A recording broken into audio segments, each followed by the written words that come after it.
Yo, what is going on? Hey, what's up, everybody? Thanks for tuning in. Fun Speculation here on YouTube. Mav here. Hey, what's up, Tushy? Tushy Gaming. What's up, dude? Mr. Tushy, how you doing, man? Haven't seen you. I know I'm here early today. Just chilling at home. I was actually working on the computer, and I keep getting sucked into Twitter right now because of all this stuff going on. So I was like, hey, you know what? I'm just gonna go live and talk about it. What's up, Andrew? How's it going, bro? How are you doing?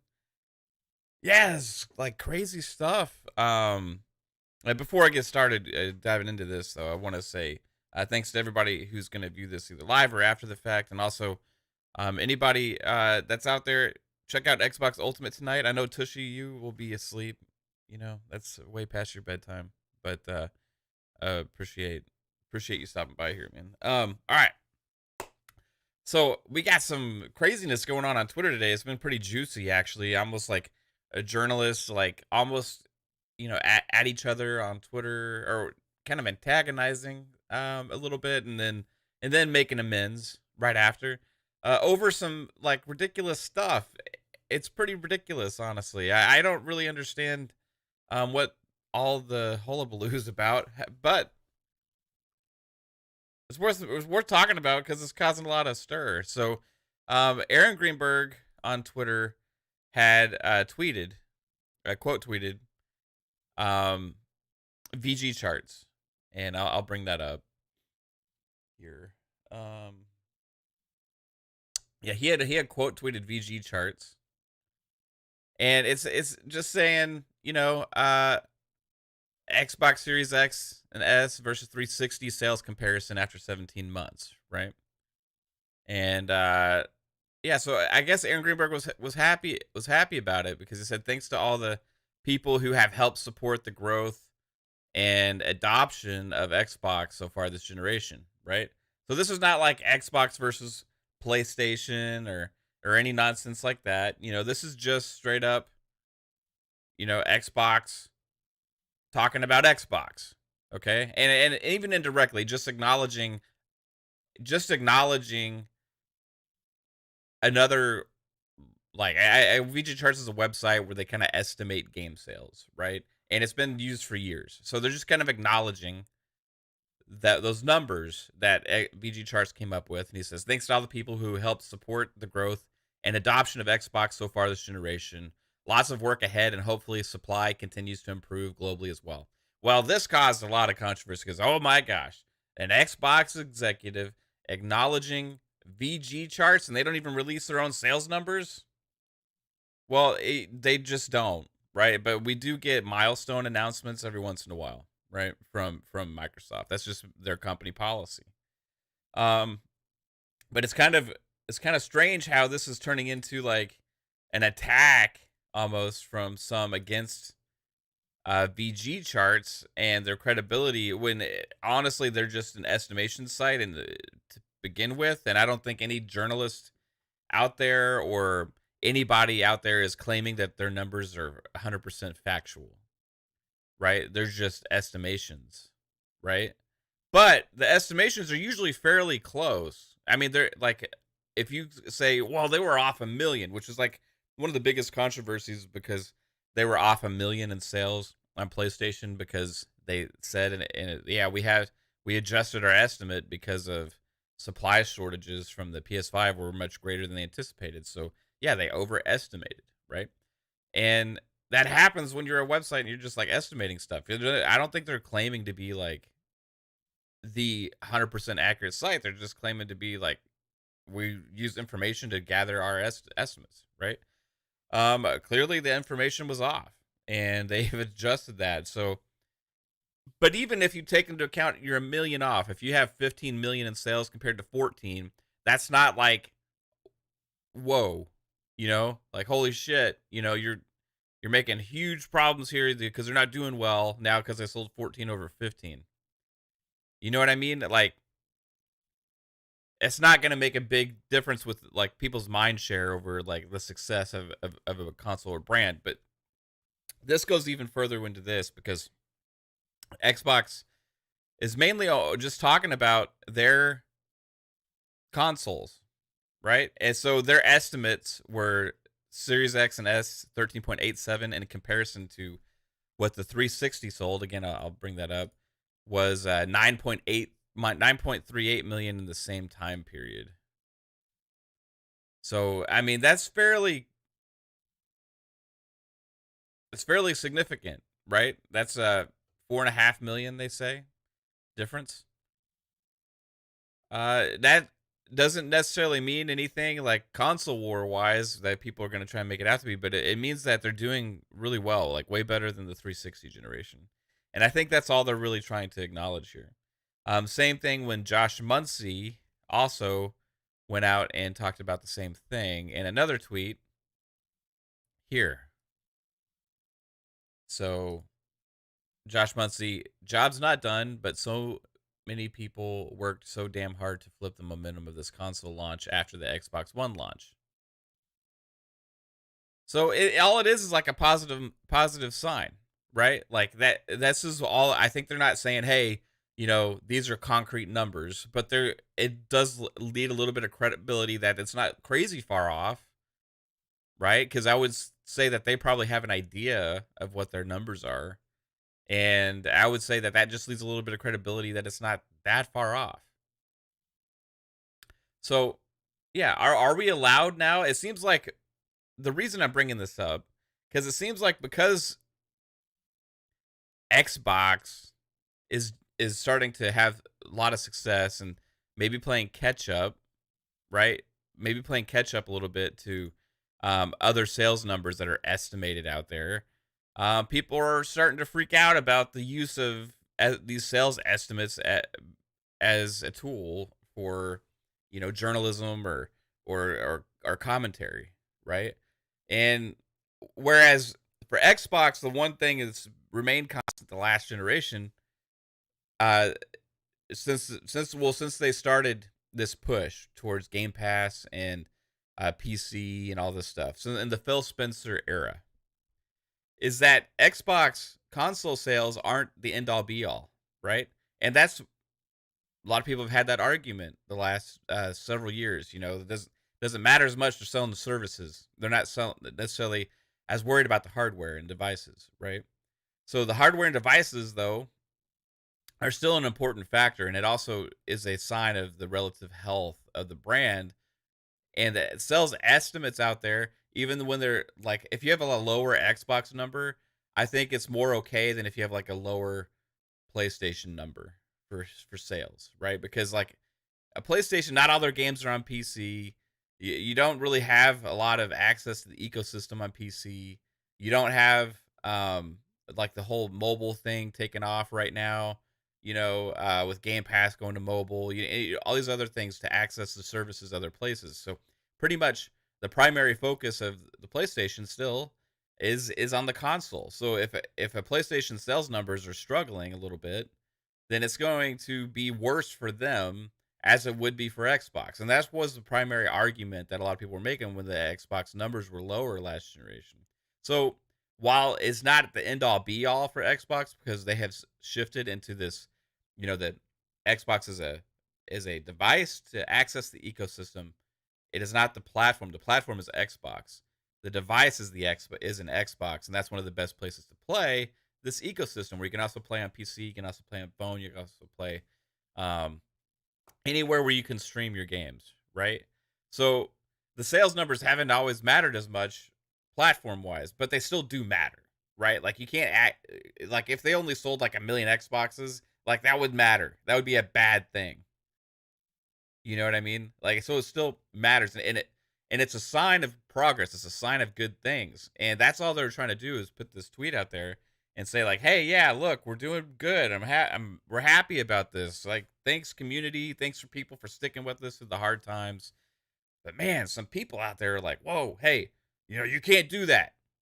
You can't do that. You can't show VGCHARTZ numbers and sales estimates because you said that they didn't matter before. You said that they didn't matter, so you can't share them now, right?"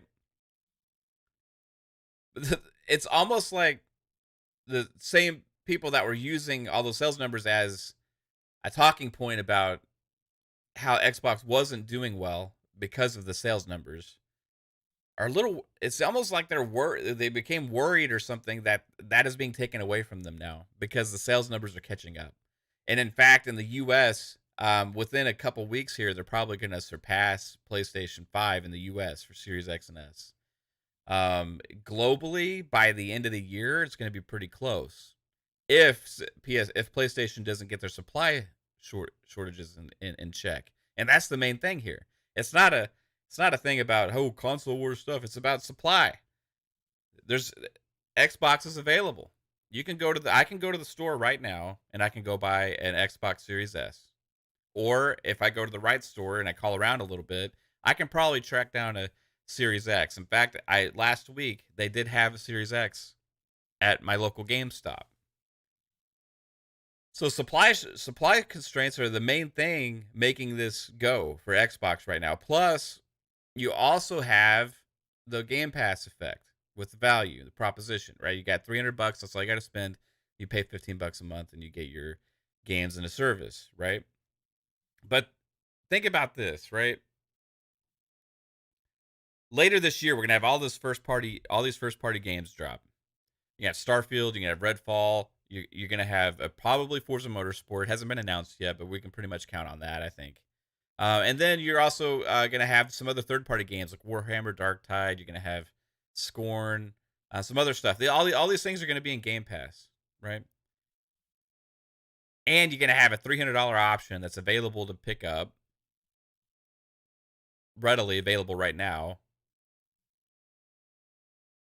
If you don't have the PS5 shortage issue or the supply constraints issue figured out, or they don't be able to get a lot more out there just for the holidays, it's going to kind of shrink that gap. And I think as Xbox is celebrating some of their sales finally, it's triggered some in the community, the gaming community and gaming journalists also to be like, whoa, you can't do that.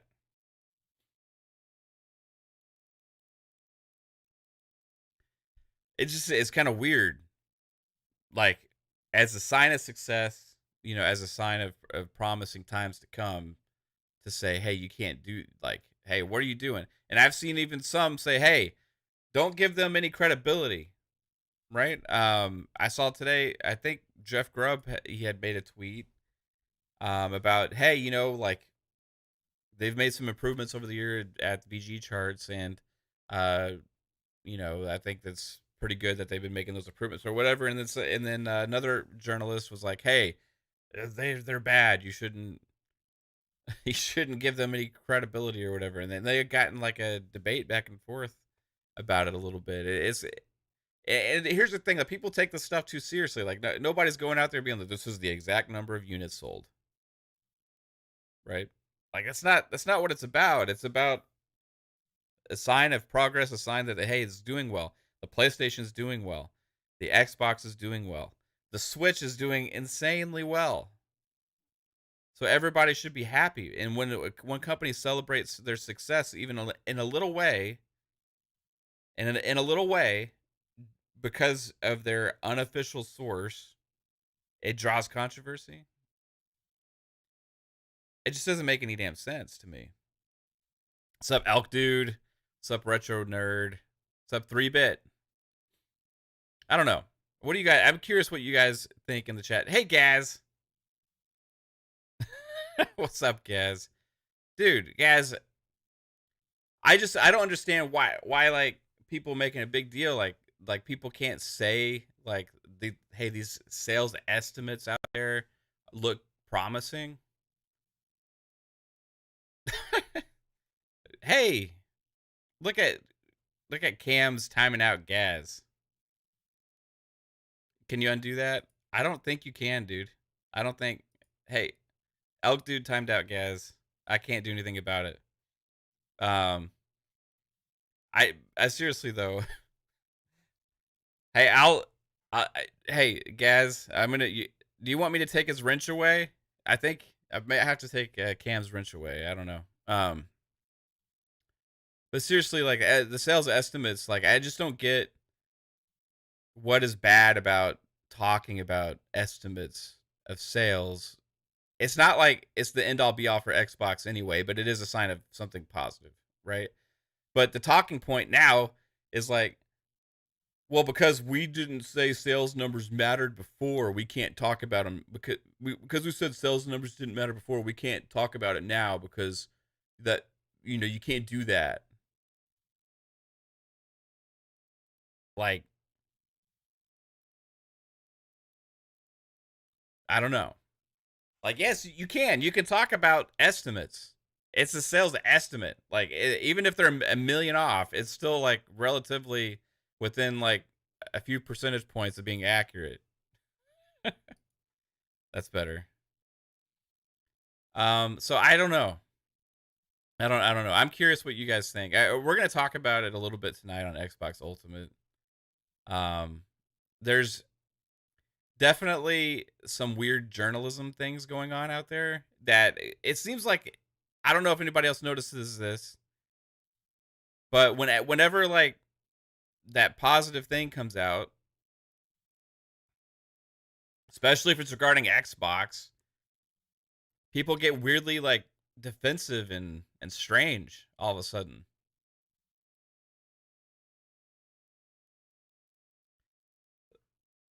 I just want to look at and see why people might be having these feelings. So we're gonna look at the North America platform totals. Because hey, this is estimates, right? I'm not taking this seriously. I don't think this is the exact numbers. I hate that too, Gaz. I hate that too.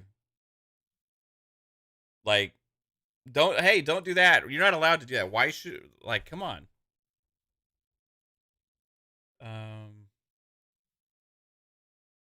Let's see here. I'm gonna go back to this other scene real quick. What's up, Crispy? Yeah, so why are some people maybe freaking out? I need to make this bigger for you guys.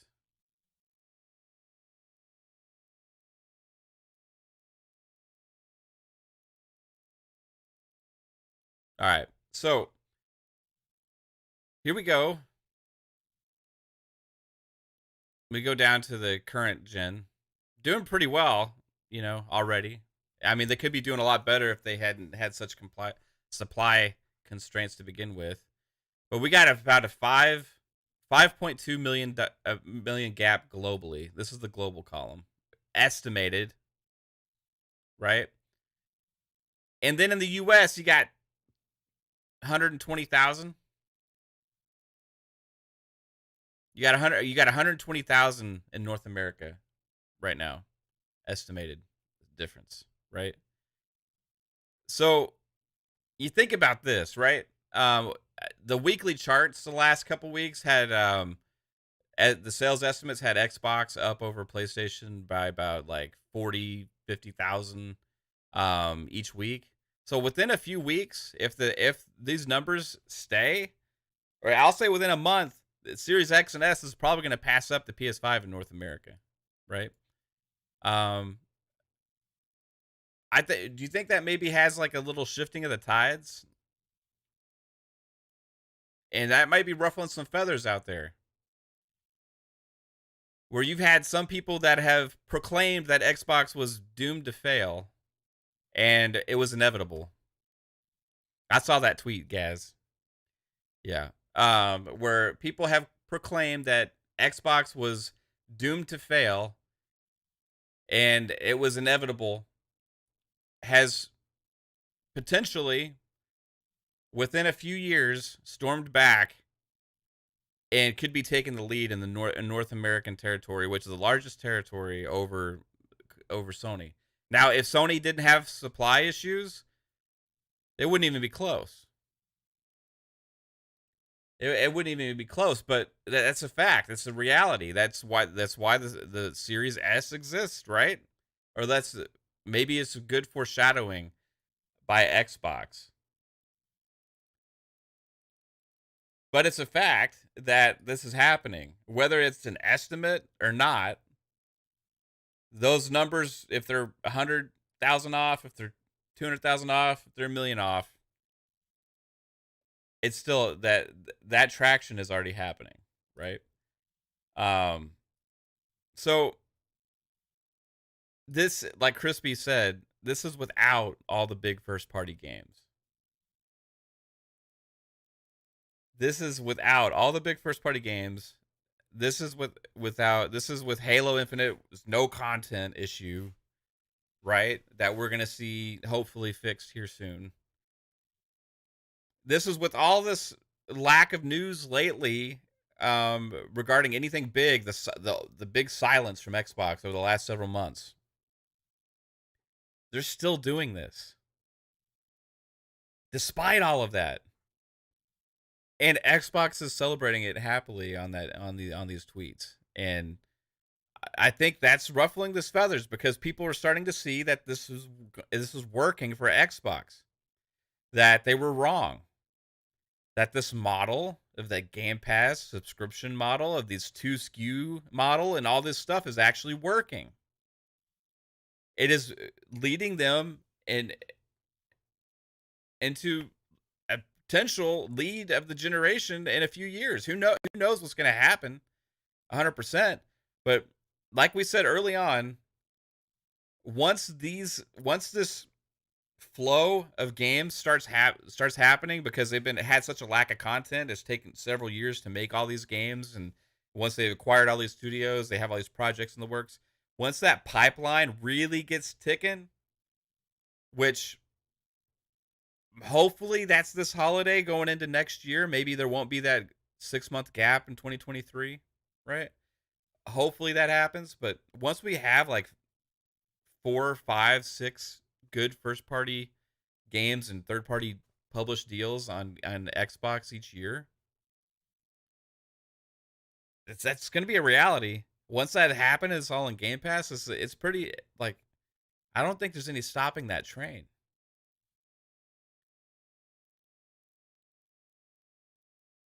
I mean, Starfield's going to be a big deal.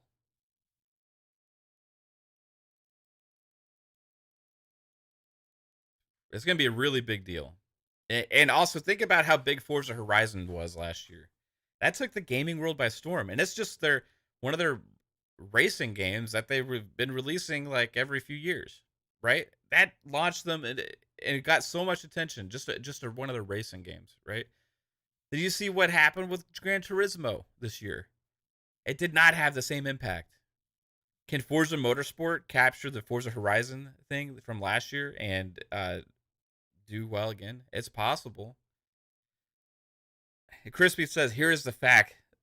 The new tiers that PS has released has turned the casual fan base off by not having the same value on top of Activision acquisition. Yeah, on top of the Activision. Yeah, I would agree. It's like people are starting to get a little frustrated out there. It's like, well, I will say that, PlayStation's been doing a lot of good things. They've been, they went out, they got Bungie They went out and they they announced some really cool games at the last big showcase they had, like Wolverine and stuff.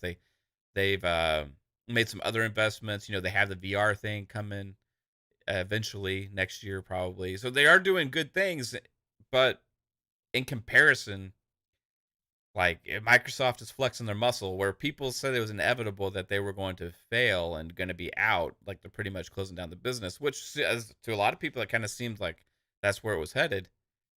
They instead have come out roaring, and every console generation is different. Every console generation is different. So it seems like this one is shaping up to be far different than a lot of people in games media and in the community have anticipated. So can we look at these charts? Are we allowed to talk about them? Like, I don't know why not. Like, they've been talked about for years. These sites have existed for years, and they've been talked about for years. They're touted numerous times by lots of people and PlayStation fans and Nintendo fans about how, wow, well, like, oh yeah, well, your games are good. Oh yeah, well, look how many copies our games sell. God of War has 20 million according to VGCHARTZ or whatever, all that stuff. It's used constantly, all the time, all the time, all the time by lots of people, including some in games media, and they always include the fact that they're estimates. Now, some sites don't refuse to use them, and that's completely fine because I get it. You don't want to put any numbers out there that you can't stand behind because it's not from the source, right? So there's official sales numbers and there's VGCHARTZ. VGCHARTZ is not official whatsoever, but it is still used in the community, like for, I don't know, as long as Twitter's been around, probably. So why, when Xbox is doing well, all of a sudden people say you can't do that anymore?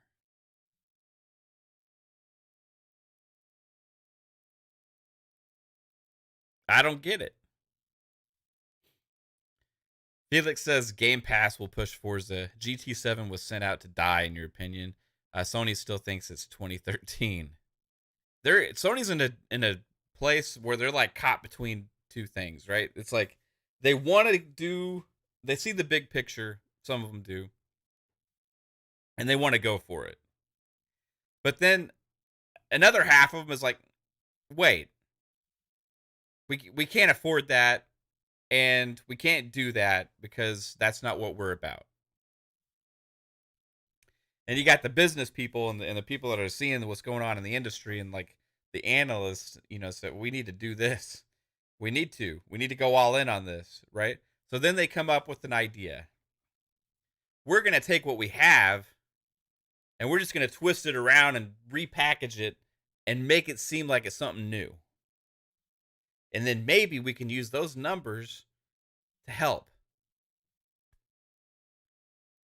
Well, as some in the YouTube community would probably find out also, that fake numbers don't help anything, right? And like, if you have fake PlayStation numbers out there, right? Like for PS Plus is not a streaming service, right? PS Plus is not the service that gives you the access to new games day one and all that stuff. So they're going to be comparing PS Plus Essentials to Game Pass, which is an irrelevant comparison because really PS Plus Essentials is just Xbox Live Gold. And that's really what, like, I don't really think they're going to fool any publishers, when they're making deals saying, well, do you have this many PS Plus subscribers? Well, they're going to ask, well, how many do you have that actually have access to stream games, that have access to get our games in as a subscription? And they'll say, oh, we only have 3 million of those. I'm like, oh, okay. Well, Xbox has about 30 million now, I think. That's a lot more people that are going to get access to our game in a subscription. So publishers are seeing it, including publishers like Ubisoft, who we'll talk more about Ubisoft tonight on Xbox Ultimate. Publishers are seeing it. They're starting to put more and more of their games in Game Pass. Ubisoft sees that, hey, Xbox users like the subscription model. Hey, let's put Ubisoft Plus on the Xbox. That's going to happen. They've already announced it. And this is working. What Sony does works, right? There's no doubting that. But this is working too. It doesn't have to be one or the other. Eventually, honestly, I think that this model that Xbox has is going to win out as the primary dominant model. Just like people's access to movies and music and everything has changed with the way that people take and acquire media and watch media of all different forms.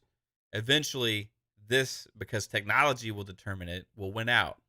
PlayStation will eventually catch up, although we're going to be fine in the meantime.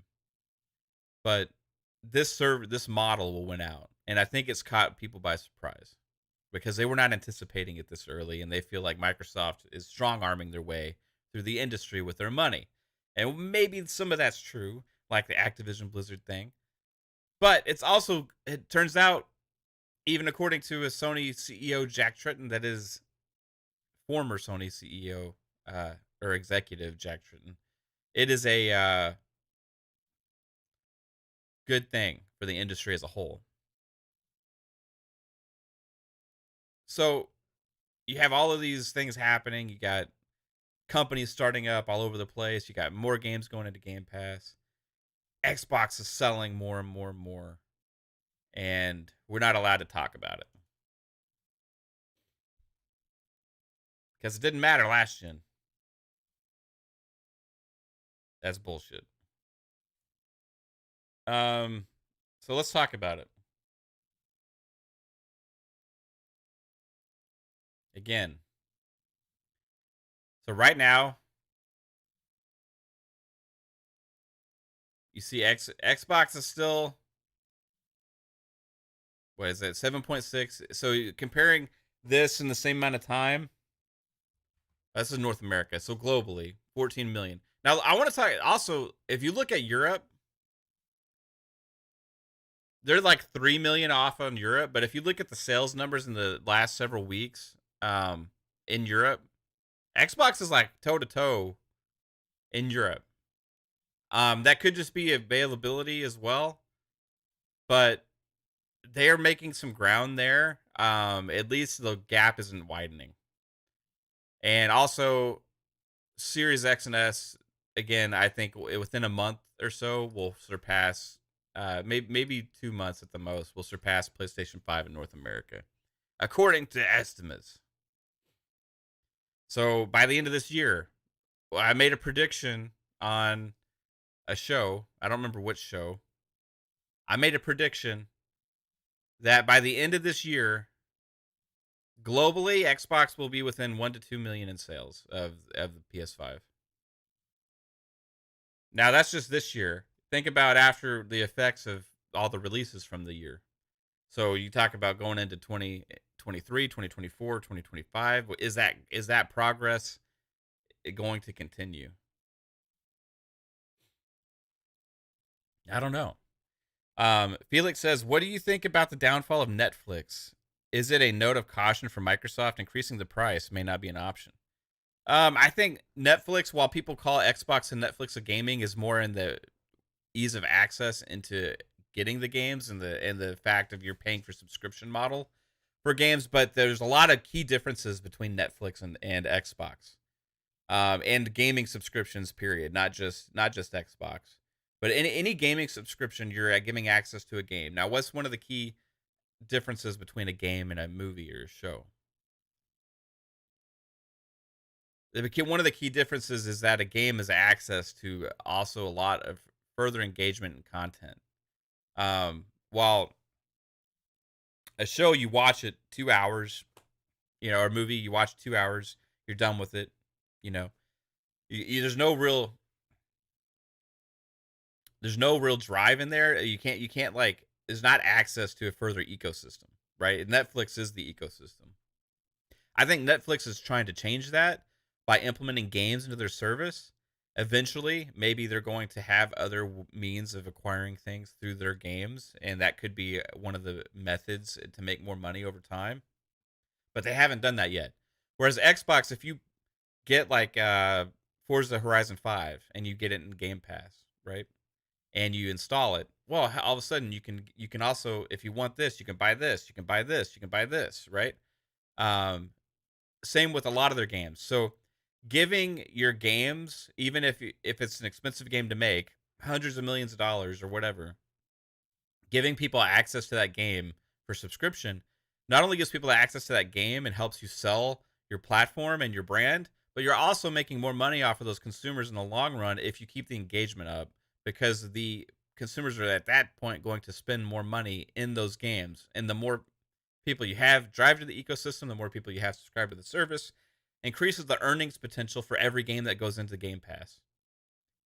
So the growth is pretty exponential within the opportunity for earnings in Game Pass games, games that go into the service, and that's why you see a lot of these third party companies put their games in there.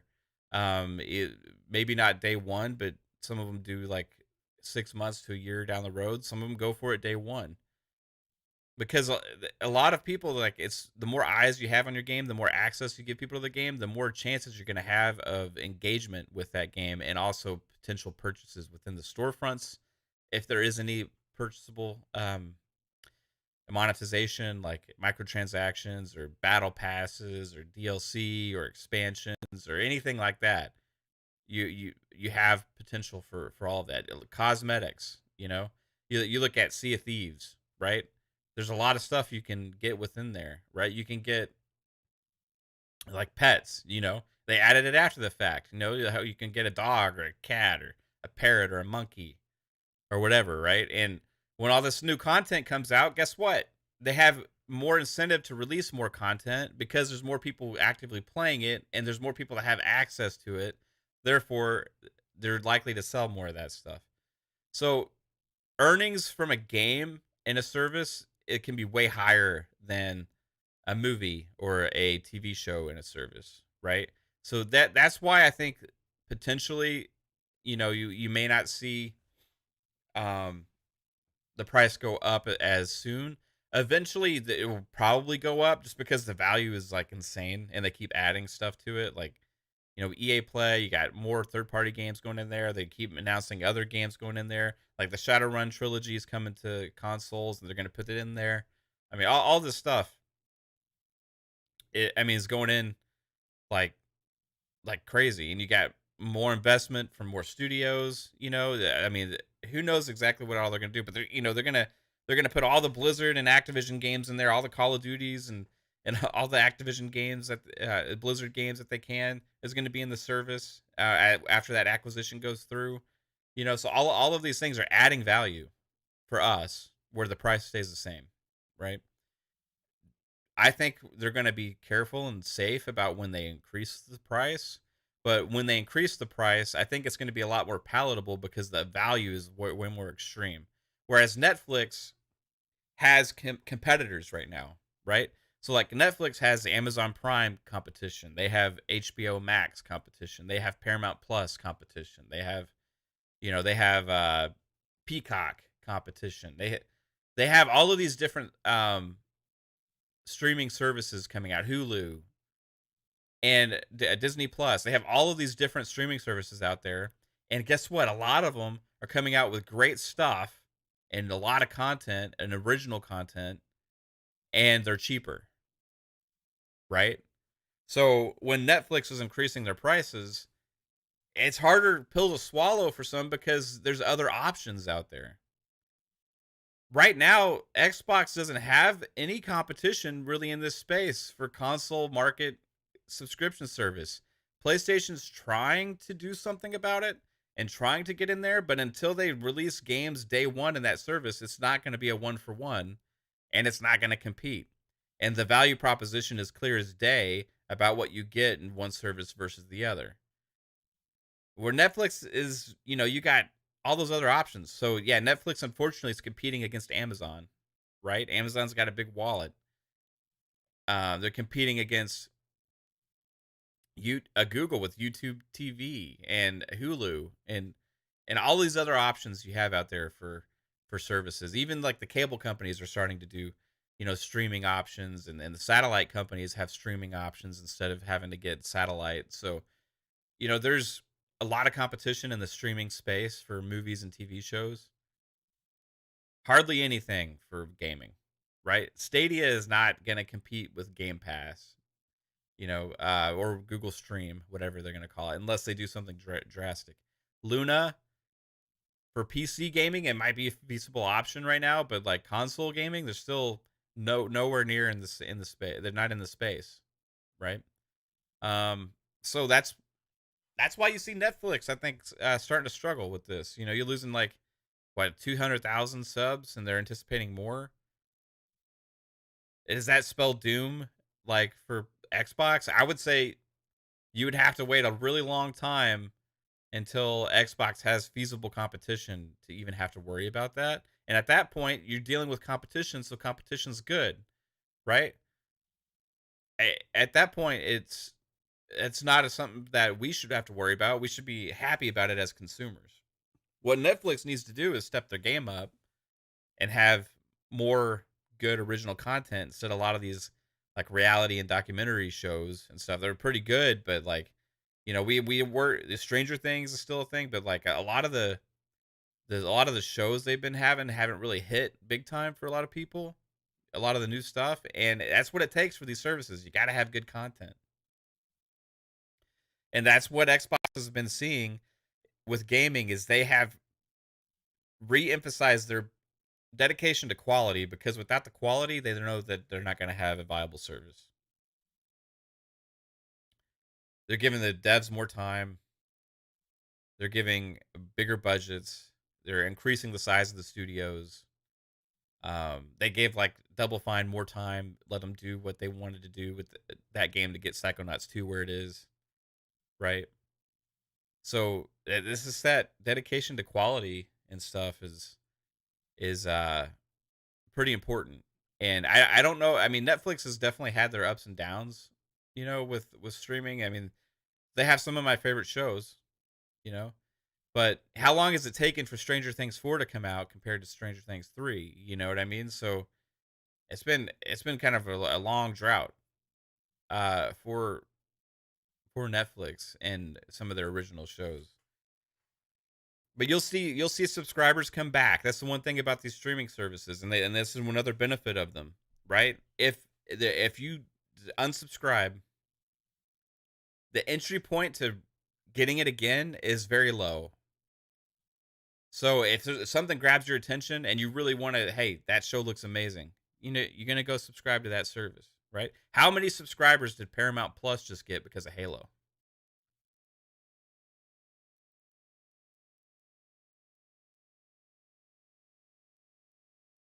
I mean, a lot, probably. I mean, I couldn't tell you exact numbers, right? But I know a lot of people personally that subscribed to it just for Halo. And now that show's gaining traction, right? It had a few off. It had a few weeks where people were like, "Oh, I don't know if I like this." You had some people hate it. You had a lot of people like it from day one, and then that last episode. If y'all have seen the hype about episode 5 from Halo, the TV show on social media, that episode 5 was insane. That's like what everybody's been wanting and waiting for from anything Halo on the big screen. And guess what? The hype of that is going to get more people to subscribe to Paramount Plus. So, you know, Starfield this year on Xbox, it's going to have an impact. You're going to get Game Pass subscribers because you're going to have a lot of people. You mean I don't have to buy the game? I can just pay $10 a month, or I can pay $15 a month for Ultimate, and I get all of this other stuff too. I mean, that's the beauty of it, right? So, yeah, I think it's exponential. But that was a great question. I like talking about that. I mean, do you guys think I'm far off? Do you think that Xbox could potentially get close to catching PS5 by the end of this year? I mean, we're only in like this is year 2 of the consoles, right? I don't know. I think I think it's pretty feasible. Again, these are estimates, not accurate numbers, but within a million or so. I would say that two Xbox executives commenting on their own numbers leads a little bit of credibility to it. So here's the article that they had posted that Aaron Greenberg and Josh Muncy quote tweeted that was causing the big hubbub. The VGCHARTZ sales comparison series of articles are updated monthly, and each one focuses on different sales comparison using our estimated video game hardware figures. That's a very key word. Estimated. The charts include comparisons between the PS5, Series X and S, and Nintendo Switch, as well with older platforms. There are articles based on our worldwide estimates, as well as the US, Europe, and Japan. Yes, some game journalists do refer to VGCHARTZ. While they may have not been accurate in the past or whatever, 100%, like, I think they're looked at pretty widely, and it's fair to mention them. I'm not going to say that they're accurate, but they usually give you a general sense, you know what I mean, of where everything's going. The crazy thing about Xbox is the console itself is less important to them than it's ever been before, but it's doing better for them than it's ever done before because the platform is stronger than it's ever been. So it says gap charts Xbox Series X versus Xbox 360. So this is the lead, right, of Xbox, meaning it's dramatically increasing its lead every month over what the 360 did. Now, a lot of us remember the 360 was like the heyday for Xbox, right? The 360 was like Microsoft at its best, early days of the 360. You had all this stuff, the glory days. And then there was the whole Magic era and the Kinect fiasco and all that stuff, the second half. The second half of that generation leading into the first half of the next generation was the dark times, right? With the early 360 days, man, if people don't remember, the 360 was ahead of the PS3 globally for up until close to the end of the generation. And it was really the kind of the Blu-ray and stuff that really launched the PlayStation into the sales stratosphere in that second half. Because as the consoles got down in price, cheaper, it just became the cheapest way to get a Blu-ray player. And then because they started selling more and everything, they started investing and they started making better games. They had Uncharted and a lot of great games come out in the PS3 era, especially second half. But yeah, you look at this, it's just increasing as far as the sales gap. So this is worldwide. Again, you see the progress they're making worldwide. This is actually starting to incline even more, right? On a much better traction than the 360. It's pretty crazy.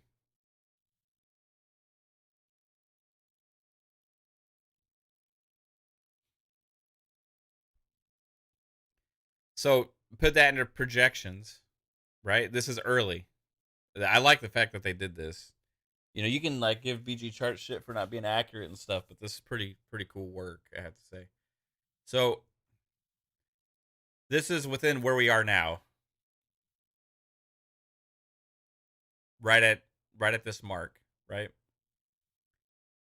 And if this projection continues, like if this if this direction continues, where is the Series X and S going to end up?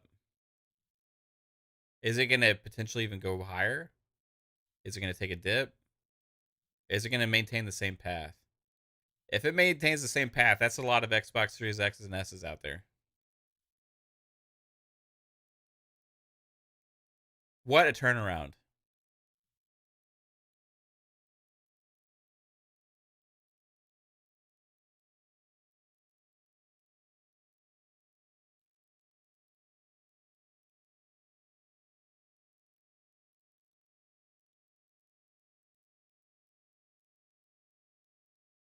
What a turnaround.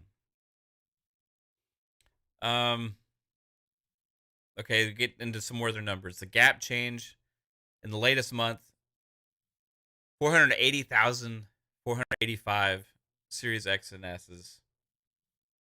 Over the last 12 months, 2.5 mil. Total lead, Xbox Series X and S has over the 360 so far is 4.5 mil. 4.49. This is again estimates, right? Xbox Series X total sales, 13.867 mil. That's not bad already this generation. You know, again, better than the 360 and keeping pace with Sony. Now, if Sony had if they had their supply issues fixed, I think it would be a wider gap for sure to have to cover. Who knows how many PS5s are still sitting in houses waiting to be sold, or not in houses, warehouses waiting to be sold from scalpers and stuff like that. I'm not sure how many are out there, but those are already accounted for in the sales numbers. So March 2022 is the 17th month the Series X and S has been available for. In the latest month, the gap grew in favor of the Xbox when compared to the aligned launch of the 360.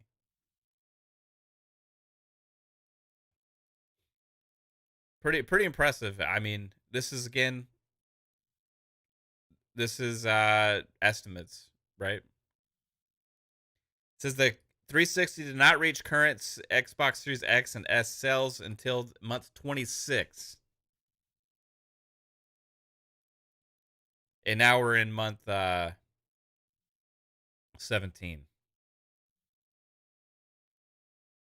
360 crossed 10 million units in month 19. 20 million in month 34. So where are we gonna see the numbers at this year? I don't know. Does it matter? The thing is, to Xbox, it matters less than any of the other competitors. Right? What's up, Big Mad Mo? Hey, Dark Zone. Yeah, Psycho, we're gonna talk about this tonight, man. It's like craziness going on Twitter out there, because people giving people a hard time because they're like just talking about, hey, Xbox is doing good. That's awesome. You know, like including executives, and they're like, no, you're not allowed to say it. You know, you're not allowed to talk about that. But those numbers been thrown in people's faces for years and years and years. Years. People have been throwing numbers from VGCHARTZ, mind you, from the very same source, from VGCHARTZ, which is a sales estimate website, right? From VGCHARTZ, the numbers have been thrown in people's faces for years and years and years, saying, well, you know, we have this many sales on our games, you know, we have this many sales on our consoles, you're in last place. To Xbox fans, you know, and Xbox fans retaliate and they say, well, our console is like, you know, just one place where we play our games, and people don't need an Xbox, so it's just they're selling their services, right? Which all of the above are true. The thing is that it doesn't really matter as well as much of a success barrier for the platform that you enjoy, right? This is not Xbox doing well does not take away anything from Sony. Sony doing well does not take anything away from Xbox, right? Both of them doing well does not take anything away from Nintendo. We want to see all platforms do well, right? That's what I want to see. I want to see PlayStation have great sales. I want to see Xbox have great sales. And I want to see Nintendo have great sales because that means success and health for the industry, right? But the numbers that are thrown in our faces for years from all sources, from different media journalists and people in the community, now all of a sudden they don't count.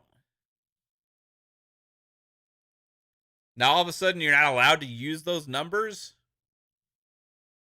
Now all of a sudden you're not allowed to talk about them just because Xbox gets painted in a positive light. Now all of a sudden it's a horrible site that can't be used for any kind of reference point, period.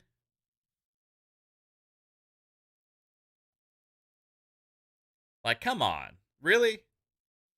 Why is it? Why is it? Like, why is it that you can't use that as a reference point of an estimation when it's been the main reference points of estimation for as long as I've been using Twitter, right? Like it's like the de facto source that people use. And I'm not saying they're accurate. I'm saying I know they're inaccurate, but they're still always within the right range and gauge. It's not like they come out in the next month and be like, oh, hey everybody, I have to issue an apology.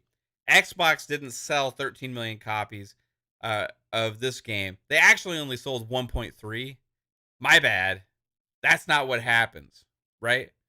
It's like it's an aggregate of it's basically like taking information that's out there that is public information and then projecting and then taking that information and making assumptions based on things. And they use other official sources and then kind of copy and paste and put in their numbers and stuff. But it's just a website, right? I mean, it's just a website to kind of go in there and like, oh, okay. You know, I guarantee you that game companies actually look at that kind of stuff too, and actually use it to be kind of like, I wonder what they're doing, because the numbers, even if they're off by a little bit, are still going to be within a range of normality, right? It's not going to be like, oh, that's like so crazy far off, you know. It's not like they sold 3 times as many games or 3 times as many consoles as what that's saying, or 3 times as less. You know, you're going to be within like maybe a 10%, right? Around there or so. You use estimation software for every industry. I use it in my main business for measuring for construction jobs. It's not 100% accurate. Nothing is 100% accurate. I mean, maybe you have like laser like accuracy on stuff, you know. I mean, it's okay to project and like use something as a source as long as you're giving people the proper information. I've seen journalists today criticized for even mentioning their name. Um so I just found that very odd that when, especially from one person, when when numbers come out that completely destroy what you said years ago, you come out and now you say that those numbers don't matter. It's interesting. Aside from games, all you see for past year or so is Sony tagging along, joining in on the things Xbox are doing. To be completely honest, UK lad. Well, I mean, they're still doing their own thing, but they're also trying to implement some of the Xbox's strategy. Just they're a little slow in it right now, and they're definitely like Xbox Party Chat. They're good like 7 years behind. Let's just be honest. So by the time that they get their like Game Pass actual competitor up and running, you know, it'll probably be about 7 years behind when Game Pass launched. When did Game Pass officially launch? Was it 2017? Something like that. Wow. So yeah, 2024. Yeah, I'm going to say Sony by late 2023, mid 2024 will really start making a push against Game Pass for first party. that'd be by my estimation about kind of where it would be, and that kind of is par for the course for them about when they've how long they've taken to get services um going compared to other competitors. Now, games wise, they're doing their own thing there. It's still going to be absolutely amazing. So it's not going to matter. You know, they're going to have a lot of great games. You know, even if you don't like their games personally, like a lot of people do, and there's a lot of those people that like their games a lot, and they're going to be completely fine. And if they didn't have some supply constraints, then they would have a much larger lead right now, but they do. Um, which one Sony gets out of this rut with not enough PlayStation 5 and starts to sell like crazy? I bet you the Sony guys will be like, sales matter again. That's true. You know, if the PS5 had like sold 10 million copies in a 10 million units in a month, and be like, oh, their supply shortages are gone. They'd be screaming from the rooftops with VGCHARTZ and other sites like that. It's just like, I don't like using numbers for like console war shit. You know, like this is not Xbox versus Sony. You know, but it is worth noting where the industry is headed and what it's looking like. Like I want Sony to succeed. I want PlayStation to be amazing. I want them to fix their supply issues and get get enough chips to make as many PS5s as possible to sell to as many people as possible, because I think there's a lot of people that want one right now that can't get one.